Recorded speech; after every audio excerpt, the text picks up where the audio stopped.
your astrologer Wonder Girl, and I am here to give you your weekly forecast for the week of Monday, June 26th to Sunday, July 2nd.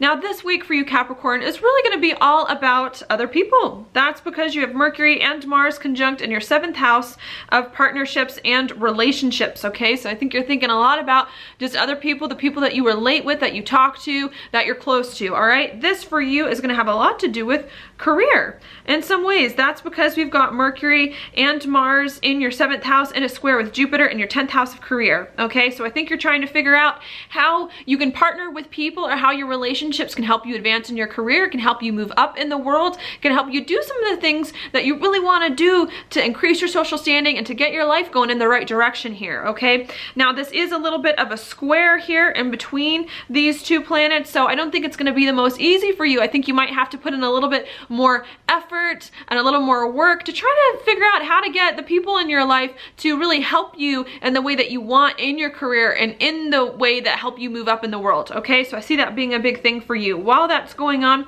there could be some confusion over here with people around town in some way, because we do have Neptune, which just went retrograde in your 3rd house in a trine with this spot in your 7th. So I think there may be some things that happened with people close to you in your immediate community that didn't quite go as planned. You know, maybe there are some relationships with people around town that weren't quite what you were hoping that they would be. Maybe you were having problems communicating with people in your community, or maybe even putting things in the right perspective for other people and yourself that I think you're a little confused about, that you're trying to have to learn how to deal with, you know, now that things in your community aren't quite the way that you hoped. How can you integrate that into some of your partnerships or change some of your partnerships in some way to get to, you know, where it is that you want to be?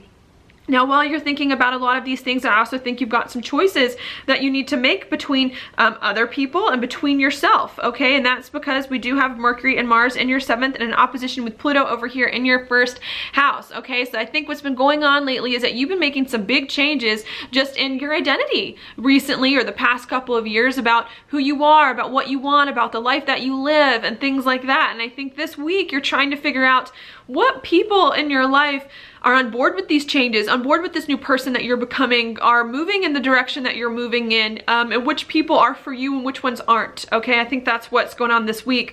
Now, before you can make some of these decisions about other people and about yourself, I think you first need to focus on where Venus is, right here in your 5th house of happiness. Okay, that's because we have Venus this week squaring the nodes. And whenever a planet squares the nodes, it becomes extremely important. It's like, you know, it's like you cannot move to the next phase of your life until you deal with this issue and figure this part of your life out. And this for you is about what makes you happy, what you enjoy. Could be passion projects, could be romantic relationships, could be kids in some way. You got to figure out what's going on with that and what's going on there. And once you kind of figure out what it is that you value, what it is that truly makes you happy and resonates with your heart, then it's going to be a lot easier for you to figure out some of this other stuff with people, to make some changes that you need in life, to do what it is that you want, okay? But until you get in touch with your heart, figure out what makes you happy and brings you joy, it's going to be a lot harder to do some of these other things, okay? So that's what I see for you this week. Now, your card for this week is the King of Swords reversed. This to me indicates maybe you're having problems putting everything in the proper perspective, thinking about things in the right way. You know, there's something going on where maybe you're having problems thinking or communicating to other people about what's going on, and even to yourself. And so the advice for this card really is to maybe ask advice from someone else in some way, seek out advice from other people who maybe can help you put it in the right perspective, and to learn to be more confident in your beliefs, in the things that you feel and think, and to rely more on some of your past experiences, maybe of what has and hasn't worked, so that you can make better decisions moving forward and see through some of all this other stuff that's going on that is preventing you from being as happy as you would like to be. So okay, that's all I have for you this week. Thank you so much for watching your horoscope. If you like it, please like it on Facebook, like it on YouTube, share it with your friends, and I will talk to you later.